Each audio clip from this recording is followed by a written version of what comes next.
Baik, pemirsa Madura Tribun News, saya Ali Hafid, wartawan Tribun Jatim, sudah bersama Mas Kamarullah, advokat atau pengacara yang terkenal di wilayah Madura, khususnya Kabupaten Sumatera. Baik, assalamualaikum Mas. Waalaikumsalam. Gimana kabarnya, sehat? Alhamdulillah sehat. Nah, sekarang kita mau bincang-bincang soal karir perjalanan Mas Kamal hingga dipercaya oleh masyarakat, oleh profesi yang dibahas. Gimana Mas Kamal hingga perjalanan dari awal hingga saat sekarang? Jadi berbicara apa yang kita raih saat ini sebenarnya tidak lepas dari latar belakang perjalanan yang cukup panjang. Yang mana seseorang bisa dipercaya oleh orang lain ataupun oleh masyarakat yang notabene cukup skala besar, ya kan, itu pasti ada sebuah perjalanan panjang, sebuah proses panjang yang kita. Jadi untuk diri saya pribadi juga tidak lepas hal ini perjuangan dari yang pertama adalah membentuk keluarga. Jadi untuk saya pribadi kebetulan merupakan anak ke-8 dari 9 bersaudara. Jadi kebetulan saya kakaknya si bungsu. Jadi di situ proses awal ditempahnya diri saya, ya kan, baik itu sebagai anak di lingkungan keluarga. Di situ yang pada waktu saya masih kecil itu kondisi yang tidak seperti ini. Kondisi keluarga kebetulan orang tua itu dalam kondisi ekonomi yang kebetulan sedikit ada ujian lah, musibah, sehingga ada dalam posisi bisa dikatakan ya keluarga minus lah, ya kan, ada dalam posisi yang keluarga minus. Tapi alhamdulillah perjalanan waktu, ya kan, walaupun dalam kondisi yang seperti itu, ya motivasi orang tua itu memberikan kebebasan seluas-luasnya kepada kami bersaudara untuk menimba atau mencari ilmu kemanapun, guru yang bisa kita dapat, baik itu dalam konteks pendidikan formal, ya kan, ataupun pendidikan non formal, dalam artian ya pendidikan agama ataupun pendidikan yang ditempuh secara berjenjang. Jadi kita diberikan kebebasan seluas-luasnya dan diizinkan serta diridhoi oleh kedua orang tua untuk menimba ilmu tersebut sampai pada proses SD, SMP, SMA, sampai pada perguruan tinggi, walaupun tidak langsung. Jadi dari SD, SMP, SMA saya masih berproses nganggur lah, sambil bantu kedua orang tua itu tidak langsung kuliah. Ada kendala apa? Ya kendala di pembiayaan. Jadi tidak langsung seketika kuliah, karena untuk makan sehari-hari aja itu dulu bisa dikatakan agak susah. Cuma tidak semua orang tahu di situ, karena kita walaupun dalam kondisi minus itu tidak pernah istilahnya mengeluh ataupun bercerita kepada orang lain, tidak pernah kita. Jadi apapun yang kita miliki ya kita itu syukuri sebenarnya. Dan alhamdulillah mulai sejak SD, SMP, SMA untuk saya pribadi, ya kan, alhamdulillah itu selalu walaupun sedikit itu memberikan kontribusi prestasi buat lembaga yang saya mulai SD dulu juga pernah memberikan trofi ataupun piagam penghargaan ke sekolah. Ada di situ kebetulan prestasinya di bidang pencaksilat dan catur. Pencaksilat dan catur. Siap. Di bangku SMP juga sama, pencaksilat dan catur. Pencaksilatnya apa? Dulu Porda tingkat kabupaten. Pekan olahraga daerah dulu kan cukup bergengsi di Kabupaten Sumeneb. Untuk catur ya kalau untuk lingkup Kabupaten Sumeneb pasti bisa bersaing. Cuma karena sistem percasi di Kabupaten Sumeneb itu lebih banyak didominasi oleh kerabat dekat, ya kan, sehingga pada waktu kompetisi ke luar Kabupaten Sumeneb itu kan anggap saja lah dipilih oleh internal. Kayak kami tidak untuk itu. Di bangku SMP juga sama, kita ada sumbangsi di situ berupa prestasi Ya sama trofi juga. Kita menyumbang di situ. SMA-nya pun juga sama, pencak silat dan catur juga kebetulan. Selain itu hobi lain itu bulu tangkis. Bulu tangkis ya. Sejak SMP kelas 3 gitu. Ya alhamdulillah pernah juara 1 ya, tapi tingkat SIM, tingkat desa, futsal tingkat desa juga. Jadi di situ. Setelah itu lulus SMA, waktu itu kita juga dapat beasiswa di waktu SMA itu. Dapat uang pembinaan waktu itu kurang lebih tiap bulan 100.000 dulu, tapi uang dulu ya. Lumayan sih, tiap bulan 100.000 selama 1 tahun. Diambilnya di Bank Jatim. Setelah lulus, selama proses 2 tahun ya kan, sebenarnya tidak ada ancang-ancang untuk kuliah, itu tidak ada bayangan karena melihat kondisi di keluarga itu ekonomi memang bisa dikatakan hanya cukup untuk kehidupan sehari-hari lah, bahkan kadang yang namanya bersaudara banyak ya kan, jadi untuk kebutuhan sehari-hari sudah belum bisa mengcover. Tapi alhamdulillah pada waktu tahun 2006 ya kan, setelah sudah melalang buana ya serabutan kesana kemari ya kan, ya alhamdulillah pada waktu itu ada rekrutmen mahasiswa baru di Universitas Trunojoyo Madura, dulunya ya di Bangkalan Kamang gitu. Dulunya Unijoyo populernya, tapi sekarang sudah menjadi UTM, walaupun SK-nya sebenarnya UTM, cuman dulu populernya dipanggil Unijoyo biar agak kejawa-jawaan gitu. Untuk menghilangkan identitas kemaduraannya. Nah, di situ sejak tahun 2006 ya dengan beberapa proses yang cukup istilahnya mendramatisir lah ya kan, karena untuk pendaftarannya saja ini cari bantuan pinjaman itu kemana-mana gitu, sampai ya alhamdulillah bisa berangkat daftar, ikut tes itu lulus di Fakultas Hukum, prodi ilmu hukum waktu itu ya kan, ada 2 pilihan, prodi ilmu hukum pilihan pertama, pilihan keduanya itu prodi sosiologi waktu itu. Pertama pilih yang mana? Saya pilih ilmu hukum karena memang istilahnya almarhum bapak ya itu masih hidup beliau itu. Jadi kebetulan beliau mantan kejaksaan, cuman karena istilahnya namanya bapak itu kalau bertentangan dengan hati nurani itu tidak cocok ya kan, tidak mau diatur kalau itu bertentangan dengan nilai-nilai kebenaran, sehingga dilepas.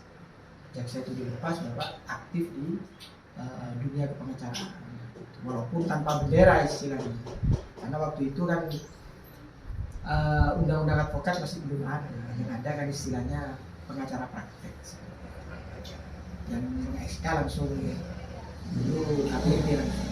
Saat aktif di mahasiswa aktif alhamdulillah setelah kita aktif di Universitas Trunojoyo Madura, waktu itu masih awal-awal ya maba ya kan, namanya maba masih tidak tahu apa-apa ya, cuman saya memperbanyak teman waktu itu, silaturahmi lah kalau dalam konteks agamanya kita banyak istilahnya menjalin tali silaturahmi untuk berteman dengan siapapun yang bisa saya ajak teman, baik laki-laki atau perempuan, baik itu golongan alim di masjid ataupun anak-anak yang ada di pinggir-pinggir jalan, bahkan ya mohon maaf mereka-mereka yang pemabuk-pemabuk itu juga saya ajak untuk menjadi teman walaupun saya tidak ikut aktivitas itu. Juga pada waktu itu masih marak-maraknya cimeng atau ganja dulu itu di Bangkalan, tapi alhamdulillah sejak saya bergaul dengan mereka-mereka ya lambat laun mereka juga banyak yang berhenti di situ. Walaupun saya hanya sekedar ya mengingatkan sesuai yang saya tahu saja ya, karena saya bukan alumni pondok pesantren, cuma dari lancar biasa. Terus dari banyaknya teman itu saya ikut komunitas namanya Hamas, himpunan mahasiswa Sumekar dulu. Itu di Sumeneb. Di Bangkalan. Ya. Di Bangkalan itu ada cabangnya, cabang Bangkalan itu. Ya dari situ saya semakin banyak teman, tahu belajar organisasi ya kan. Pas dapat sekitar 2 bulan di situ direkrut, kebetulan ikut organisasi ekstra itu, Pergerakan Mahasiswa Islam Indonesia dulu, PMI. Kebetulan ada nama diklat ya, namanya tidak tahu itu namanya, awal tidak tahu kayak itu apa ini kan, yang penting ikut dulu ya kan, ikut karena yang ngajak memang orangnya waktu itu apa ya, kepribadiannya bagus memang, karena memang bagian apa ya istilahnya marbot masjid ya, Ervandi waktu itu, saudara Ervandi Asal Sumeneb juga. asal Sumeneb. Di situ kita belajar bersama, kebetulan karena diklatnya di Malang waktu itu dibayari senior ya senang lah ya kan, tidak pernah jalan-jalan kemana-mana. Waktu itu diajak diklat ke Malang, namanya Mapaba Kobra dulu, Masyarakat Trunojoyo dan Brawijaya. Gabung sama mereka, kebetulan banyak mahasiswa-mahasiswa dari Jawa dan luar Jawa. Ada sekitar kurang lebih 100 peserta waktu itu. Ya makan semua ditanggung, namanya ikut sudah ditanggung ya kan. Naik kereta ke sana ya. Alhamdulillah di situ ya ditempa, namanya tidak tahu, tidak tahunya di sana wah siang malam digempur ya kan, digembleng dan digempur itu, diberikan beberapa banyak pemahaman, pengetahuan yang selama ini di bangku sekolah SD sampai SMA itu kita tidak pernah dapat. Ya di situ saya coba serius, ya kan, serius terus belajar, soal itu senior sampai ada beberapa kompetisi karya tulis ilmiah ya kan, LKTI dulu. Jadi saya juga ikut, ya alhamdulillah selalu tidak dapat dulu, selalu kalah ya kan, karena memang awal-awal itu tidak tahu apa-apa ya. Dari situ saya terus belajar dan belajar sehingga pernah mendapatkan prestasi dulu di Danai oleh Dikti ya kan, lolos di Peksiminas level nasional. Apa itu? Ya karya tulis ilmiah, judulnya kebetulan tentang pembebasan lahan di wilayah Suramadu berdasarkan Perpres tahun 2006. Jadi itu asal muasal saya mulai dikenal, walaupun berkelompok. Di situ ada senior saya, sahabat Ervandi, saya sendiri, dan sahabat Saihuddin, adik-adik tingkat saya bertiga. Alhamdulillah kita lolos di Danai Dikti waktu itu kurang lebih sekitar 10 juta uang dulu. Waktu mahasiswa 10 juta kan Banyak. luar biasa ya kan. Ya alhamdulillah kita tambah semangat ya kan. Awalnya ikut tidak pernah dapat lebih 3 kali tidak dapat. Gagal terus, alhamdulillah di kompetisi yang ketiga itu lolos di Danai. Di situ kita juga akses beberapa beasiswa yang bisa menjadi penyambung hidup ya kan, karena waktu semester 1 semester 2 itu ya dikirim, cuman tersendat-sendat ya kan, karena sudah memikirkan kondisi keluarga sudah tidak mungkin. Jadi ya alhamdulillah menanamkan kepada diri saya sendiri, untuk saya pasti bisa hidup di daerah orang ya. Semenjak semester 2 ke atas kita sudah tidak pernah minta kiriman orang tua. Alhamdulillah dapat beasiswa, program dosen, dapat beasiswa ya. Maaf Baik. saya potong. Apa hingga sekarang dikenal dan dipercaya banyak orang di masyarakat untuk mengawal beberapa kasus sukses. Itu gimana, Bang? Awalnya di sana. Jadi proses kita itu dikenal dan dipercaya karena beberapa prestasi yang kita torehkan pada waktu di bangku kuliah.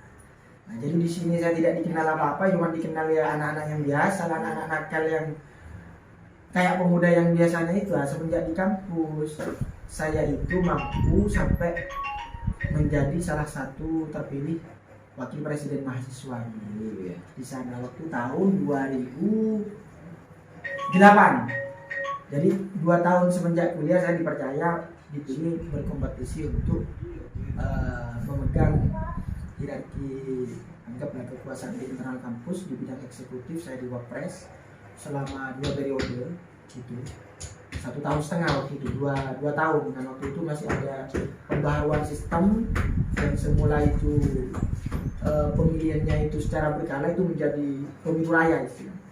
Sehingga dipilihlah waktu itu secara pemilu raya pertama kali. Pemilu raya alhamdulillah saya terpilih menjadi wakil presiden mahasiswa. Presiden mahasiswanya ya teman seperjuangan itu, sama-sama petugas masjid kita gitu. Iya, dia jadi presmanya, saya jadi wakil presiden. sampai ya alhamdulillah banyak prestasi yang kita dapat di situ, ya kan. Sampai periode berikutnya saya terpilih menjadi presiden mahasiswa. Di situ asal muasal jenjang karir prestasi saya sehingga bisa dikenal di level Bangkalan sampai menjadi majelis pembina di sana, pembina organisasi kemahasiswaan di internal kampus ataupun di luar kampus, sehingga dikenal oleh masyarakat Sumeneb, khususnya para kalangan pemuda, termasuk para sesepuh-sesepuh di tetangga-tetangga itu kan pada heran kok bisa ya kan. Bahkan yang senang gitu, iya, bahagia gitu. Istilahnya anak yang terkenal nakal ya kan, yang di situ anggap saja tidak pernah ada prestasi apapun yang didapat sepengetahuan mereka, walaupun di jenjang SD itu kita mesti memberikan sebuah prestasi. Di sana alhamdulillah oleh anak-anaknya tetangga kan yang banyak kuliah di sana itu heran ya kan, kok bisa seorang Kamarullah yang dulunya seperti itu bisa memegang kendali dari Wapres sampai dipercaya menjadi presiden mahasiswa, mengalahkan senior-senior yang sudah anggap saja pelaku organisasi yang tidak diragukan lagi, prestasinya juga di sana gitu. Pesaing kita ya di situ alhamdulillah dikenal di Kancah Sumeneb sampai dipercaya menjadi ketua tim promosi kampus waktu itu di Sumeneb, sampai ke sekolah-sekolah di situ. Nah, dari sana kita itu banyak relasi-relasi, baik itu family ataupun dari pihak-pihak sekolah ya kan, sampai para tetangga-tetangga, sampai saya lulus tahu para dosen ataupun pimpinan itu kalau saya itu lulus seleksi waktu itu saya termuda se-Indonesia. Setelah lulus ya kan, dinobatkan sebagai wisudawan teladan waktu itu baik di tingkat fakultas ataupun universitas. Jadi kalau wisudawan terbaik itu tiap tahun ada, tapi kalau wisudawan teladan itu bisa dikatakan Susah ya? Susah. Dan itu bukan keinginan kami, itu ternyata katanya hasil seleksi dari para senat, baik itu senat fakultas sampai pada senat universitas. Ya alhamdulillah dipercaya sehingga mewakili memberi sambutan wisudawan dengan beberapa prestasi disampaikan, ya cukup bangga lah karena orang tua itu kita ajak ke sana. Ya tidak tahu saya kalau itu dinobatkan sebagai wisudawan teladan, tapi alhamdulillah ya orang tua walaupun sepuh diajak jauh-jauh ke sana tidak kecewa lah. Istilahnya ada yang bisa kita banggakan kepada orang tua, agar orang tua itu anggap saja apa ya, bisa ada yang dibanggakan oleh beliau kepada masyarakat walaupun dalam kondisi masih di situ ya biasa-biasa saja kita. Jadi yang lain itu minta kiriman, untuk kami ya alhamdulillah bisa berbagi di keluarga gitu dari apa-apa yang kita dapatkan, walaupun hanya sekedarnya saja yang namanya masih tingkat mahasiswa yang bisa kita berikan ya seperti itu gitu. Sampai kenapa kita itu memilih profesi advokat, karena kebetulan bapak saya juga aktif di sana ya kan. Mungkin selain saya juga jiwanya di situ senang di lapangan, mungkin ini merupakan warisan dari nasab karena kebetulan bapak jiwanya juga di situ. Dan juga beliau pernah berpesan juga ada 3 pilihan, apa di hakim, jaksa atau pengadilan. Sampai saya itu kalau jaksa dan hakim sempat juga diajak ke beberapa relasi bapak dan family, cuman pada waktu ke Jakarta itu almarhum kondisi sakit di sana, di perjalanan itu sakit. Saya melihat kondisi, berpikir merenung cukup lama sampai menemukan sebuah titik kalau saya itu mending di pengacara saja, karena saya tidak mau kalau ke hakim atau ke jaksa saya pasti merendahkan martabat orang tua saya. Apa merendahkannya? Karena orang tua saya pasti yang namanya lisan ya kan, itu beliau pasti menyampaikan kepada orang lain atau teman atau kolega atau family, pasti menyampaikan permohonan minta tolong kepada mereka. Dan di situ saya tidak mau merendahkan atau membuat perasaan orang tua saya itu semakin terjatuh. Namanya saya minta tolong ke sampean untuk agar gimana bisa jadi jaksa, kan pasti ada permohonan di situ. Dan saya tidak mau. Di situ saya muncul kira-kira semua rezeki itu dari Yang Maha Kuasa. Nanti saya pilih di advokat dengan tidak merendahkan martabat kepada orang tua saya di situ. Sehingga saya ikut pendidikan profesi advokat. Di situ ada ujian, alhamdulillah. Tahun berapa waktu itu? Pada waktu itu tahun 2011 awal. Alhamdulillah lulus sampai pada magang, dan lulusnya pada waktu itu ngepres saya. Termasuk bisa dikatakan di zaman itu kan tidak ada pengacara yang masih muda ya kan. Di tahun 2011 saya sudah lulus. Kalau di rating saya termuda, waktu itu termuda se-Indonesia, pengacara termuda se-Indonesia. Sampai dilantik dan disumpah di tahun 2012. Di situ saya berkarir, ya jargon yang kita sampaikan waktu itu sebelum terbentuk LBH secara formal, memang saya gemar membantu orang-orang yang tidak mampu di situ, karena banyak orang-orang kesini ya nangis-nangis ke pengacara yang lain kan pada waktu itu ya profesional, ya tidak salah sih pengacara yang lain ya, namanya mereka juga butuh makan ya kan, butuh sandang pangan, mungkin mereka banyak pertimbangan ya, kita juga tidak menyalahkan itu, cuma kebetulan beliau memilih di sini ya kita bantu secara optimal di situ. Ini salah satunya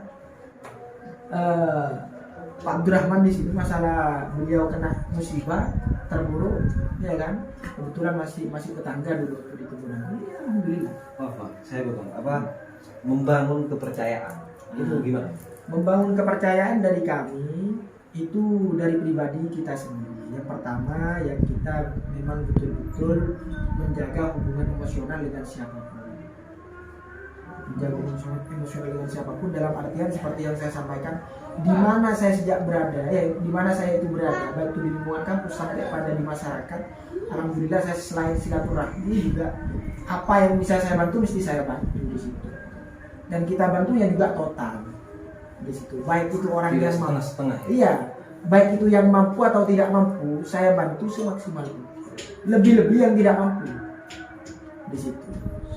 Dan alhamdulillah kebetulan bisa dikatakan mayoritas berhasil di waktu itu, sehingga di situ mungkin beliau-beliau yang pernah dibantu mungkin banyak bercerita ke kerabat-kerabatnya gitu, dan termasuk dari beliau-beliau dosen ataupun pimpinan di Universitas Madura, kerabatnya yang ada masalah itu milih saya gitu. Dan alhamdulillah beliau-beliau itu rata-rata sampai detik ini tidak ada yang tidak berhasil gitu. Kebetulan Bang, selama ini kan dipercaya nih banyak orang mengawal banyak kasus, pernah ada kendala atau ancaman? Kalau berbicara masalah kendala dan ancaman, namanya perjalanan hidup dan apalagi di dunia advokat itu pasti ada. Bahkan di sini dulu kita pernah pegang perkara dari salah satu pimpinan partai, bahkan salah satu anggota dewan, ketua partai dan anggota dewan yang tidak perlu saya sebutkan di situ, itu masalah penipuan penggelapan waktu itu. Di sini kita bukan hanya pengancaman, bahkan belater-belater se-Kabupaten Sumedang bergiliran datang untuk saya itu dan kakak saya kebetulan tidak memegang perkara itu. Kalau memegang ya tanggung sendiri akibatnya. Tapi namanya kita pegang betul-betul korban ya kita tetap maju, pantang mundur di situ. Urusan maaf, urusan celaka dan selamatnya manusia ya kan. Tidak ada yang bisa memberikan manfaat dan mudarat keyakinan kami kecuali yang Maha Kuasa. Makanya kami tetap lawan itu, sehingga ya alhamdulillah mereka sendiri yang alhamdulillah bisa dikatakan merapat ke kita untuk mencari solusi bagaimana agar tidak sampai ke proses hukum, menyelesaikan secara kekeluargaan. Kebetulan salah satu klien kami adalah yang punya pulau Mas. Bang, kasus yang paling sulit mungkin ada nggak Bang? Kalau kasus yang paling sulit, sebenarnya setiap kasus semuanya sulit. Cuman yang menurut kami itu cukup kompleks dan menyita waktu pada waktu itu adalah kasus tentang pemilu. Waktu itu awal-awal yang sampai gempa nasi Kabupaten Sumeneb kita pegang waktu itu kasusnya Mbak Ibu Umul Hasanah dengan Kikurdi waktu itu. Di situ gempa karena berkaitan dengan dugaan ijazah palsu waktu itu. Jadi kita menemukan bukti, tapi karena masanya sudah lewat, namanya undang-undang pemilu itu kan terbentur oleh batas waktu waktu itu. Kita sampai membuktikan ke sekolahnya itu kalau tidak pernah ada siswa yang bernama yang saya sebutkan tadi itu, ya kan. Tapi karena waktunya sudah masa lewat pengaduan, ya ada rekomendasi dari Panwaslu waktu itu kalau memang dinyatakan bermasalah. Tapi karena masa di KPU sudah lewat, terpaksa harus melalui jalur litigasi atau proses hukum. Proses hukum pun juga ditentukan oleh undang-undang pemilu di situ. Jadi kita sudah jadi payah untuk mengungkap fakta, ya kan? Fakta yang sebenarnya baik secara fakta dan hukumnya itu juga kita sudah sajikan. Namun karena terbentur lagi dengan undang-undang pemilu yang mohon maaf, yang hanya dibuat secara rutinitas setiap 5 tahun sekali, ya produknya seperti itu saja. Jadi kita berupaya memaksimalkan sehingga masyarakat itu tahu kalau ini masalah sudah. Tapi kendalanya untuk eksekusinya itu sulit karena berkaitan dengan sistem hukum yang ada di negara kesatuan. Siap. Mungkin terakhir ini Pak, persaingan pengacara advokat ini gimana? Jadi alhamdulillah kalau berkaitan dengan persaingan pengacara, kalau saya pribadi tidak pernah merasa ada pesaing, ya kan? Karena kita pun dibayar sama-sama oleh klien kalau itu berbicara profesional. Kalau berbicara pesaing pun kita tidak ada produk yang dijual kayak orang Lombok, beras atau apa tidak ada, cuma kita di sini ya biasa lah, namanya isu-isu sumber di belakang yang tidak perlu kita sebutkan namanya, kadang dia secara nyata main di media, ya kan, untuk mendiskreditkan salah satu pihak di dunia pengacara. Kita tidak menggubris itu. Kami anggap itu bagian dari imbuhan yang menjadi motivasi atau penyemangat bagi kami untuk kita bisa jadi lebih baik. Makanya semenjak itu gemparnya lagi saya secara formal mendirikan lembaga bantuan hukum Ahmad Madani Putra dan rekan-rekan. Yang launchingnya waktu itu mungkin rekan-rekan Tribun juga pernah. Yang di situ kita jual memang khusus, jadi bukan formalitas. Memang kita sebarkan ke seluruh masyarakat Kabupaten Sumeneb kalau kami menyediakan jasa layanan bantuan hukum secara cuma-cuma kepada seluruh masyarakat Kabupaten Sumeneb yang tidak mampu. Itu kan yang aktif sampai sekarang itu kan? Sampai sekarang, dan LBH itu tetap eksis. Nah disitulah alhamdulillah beliau-beliau yang tidak mampu kita cover semua permasalahannya, kita maksimalkan di pengawalan kasusnya. Alhamdulillah mereka yang mungkin puas kan ada di masing-masing pihak, tapi alhamdulillah berkat mereka itu kita dikenal dan dipercaya. Kenapa? Asumsi masyarakat untuk masyarakat yang tidak mampu saja kita cover secara maksimal, apalagi yang profesional seperti itu. Mungkin terakhir Pak, pesan untuk Madura Tribunus.